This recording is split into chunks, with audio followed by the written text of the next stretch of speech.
বন্ধুরা সকলকে আসসালামু আলাইকুম। আশা করি সকলেই ভালো আছেন। তো বন্ধুরা, আজকে ভিডিওর টাইটেল এবং থাম্বনেল দেখে হয়তো বুঝে গিয়েছেন আজকে ভিডিওর টপিক কী। তো বন্ধুরা, আজকে ভিডিওতে আমি আপনাদেরকে প্লে স্টোরের এমন কয়েকটি সেটিংস দেখাবো যে সেটিংসটি হয়তো বা আপনি কখনো দেখেননি, এবং এই সেটিংসগুলো করলে আপনার ফোনের গতি আগের থেকে অনেক বেড়ে যাবে এবং আপনার ফোনে কোনো ধরনের মালওয়্যার ভাইরাস আসার আগেও আপনি সেটি প্রতিরোধ করতে পারবেন। তো বন্ধুরা, এই বিষয়টি দেখার জন্য অবশ্যই এই ভিডিওটি সম্পূর্ণভাবে দেখবেন। তো বরাবর মতোই দেখছেন জিরো টেক টিউব, সাথে আছে আমি নাদিম। তো চলুন শুরু করা যাক। তো বন্ধুরা, ভিডিওটি শুরু করার আগে একটি কথা না বললেই নয়, সেটি হচ্ছে আপনি যদি আমার চ্যানেলের নতুন দর্শক হয়ে থাকেন তাহলে অবশ্যই আমার চ্যানেলটিকে সাবস্ক্রাইব করবেন এবং অবশ্যই আমার এই চ্যানেলের ভিডিও অথবা চ্যানেলের লিংক শেয়ার করবেন আপনি আপনাদের সোশ্যাল মিডিয়া প্ল্যাটফর্মে, যাতে করে অন্যরাও উপকৃত হয় এই ভিডিওটি দেখে। তো যাই হোক বন্ধুরা, কথা না বাড়িয়ে চলুন মূল ভিডিওতে ফিরে যাই। তো বন্ধুরা, এই সেটিংসগুলো করার জন্য সিম্পলি আপনি আপনার ফোন থেকে প্লে স্টোরে চলে যাবেন, প্লে স্টোরটি ওপেন করবেন। আমি আমার ফোন থেকে প্লে স্টোরটি ওপেন করছি। প্লে স্টোরটি ওপেন হওয়ার পর এজ ইউজুয়াল আপনারা এমন ইন্টারফেস দেখতে পাবেন। এখান থেকে আপনারা আপনাদের যে প্রোফাইল বাটনটি রয়েছে সেখানে ক্লিক করবেন। প্রোফাইলে ক্লিক করার পর এখান থেকে বন্ধুরা চলে যাবেন হচ্ছে ম্যানেজ অ্যাপস অ্যান্ড ডিভাইস এই অপশনটিতে। ম্যানেজ অ্যাপস অ্যান্ড ডিভাইসে চলে গেলে আপনারা এখানে ওভারভিউ এবং ম্যানেজ নামে উপরে দুটি অপশন দেখতে পাবেন এবং নিচে অনেকগুলো সেটিংস দেখতে পারবেন। তো এখানে প্রথমে খেয়াল করুন বন্ধুরা, আপডেট অ্যাভেলেবল নামে একটি অপশন রয়েছে। তো সিম্পলি আপনারা এখানে আপডেট অ্যাভেলেবলে ক্লিক করবেন।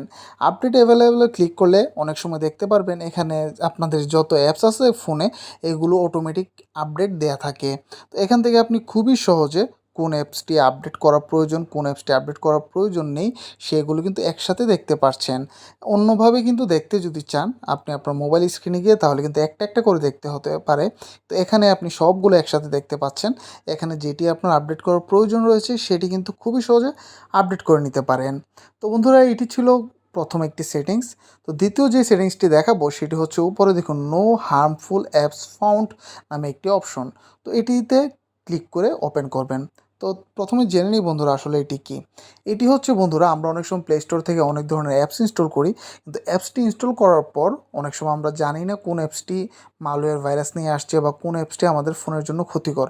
আপনারা এখানে আসার পরে সিম্পলি এখান থেকে যদি স্ক্যানে ক্লিক করেন তাহলে দেখবেন আপনার ফোনে যত ধরনের অ্যাপস রয়েছে সবগুলো ফোনের অ্যাপসগুলোকে কিন্তু স্ক্যান করবে, করে যদি কোনো ধরনের হার্মফুল অ্যাপস থাকে আপনার ফোনে সেটি ডিটেক্ট করে সে আপনাকে বলে দিবে। তো এখানে স্ক্যানে ক্লিক করলে কিন্তু এটি স্ক্যান হয়ে যাবে। দেখুন আমার এখানে লেখা উঠে রয়েছে নো হার্মফুল অ্যাপস ফাউন্ড, অর্থাৎ আমার ফোনে কোনো হার্মফুল অ্যাপস নেই। তো বন্ধুরা, এটি ছিল দ্বিতীয় সেটিংস। আমার কাছে মূলত এই সেটিংসটি খুবই ভালো লেগেছে। তারপর বন্ধুরা, উপরে দেখুন ডান পাশে ম্যানেজ যে অপশনটি আছে এটিতে ক্লিক করবেন। এখানে আমি দেখাবো আপনাদের তৃতীয় যে সেটিংসটি, সেটি হচ্ছে বন্ধুরা, আমরা অনেক সময় আমাদের মনের অজান্তে অনেক অ্যাপস ইনস্টল করে থাকি আমাদের ফোনে, কিন্তু কোন অ্যাপসটি আসলে আমাদের দরকার, কোন অ্যাপসটি দরকার না সেটি কিন্তু আসলে অনেক সময় বুঝি না। তো সিম্পলি আপনি যখন ম্যানেজে আসবেন তখন এখানে সব অ্যাপস আপনি এখানে দেখতে পাবেন।